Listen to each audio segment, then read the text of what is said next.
Hey guys, welcome to How to Livable. This is our channel where we show business owners tips and tricks on LinkedIn and a lot of other services. So if you like this video, please consider hitting the like button. It helps us make more of these.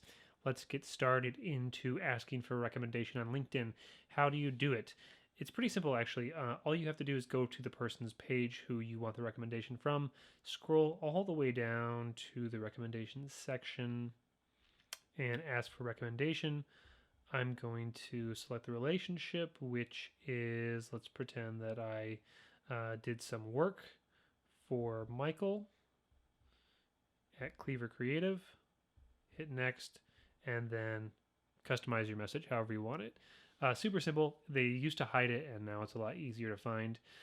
So hope that is helpful for you guys. A little bit about our channel. I do this with Michael Lukes here, and he is a content writer. I do video production with my company, Cleaver Creative, and together we help business owners with their content on LinkedIn. So if you do have a question on anything LinkedIn, feel free to put in the comments below. And if you need content created for your business, we're always happy to get in touch. So just let us know in the comments as well. Feel free to like and subscribe. Thank you guys so much for watching.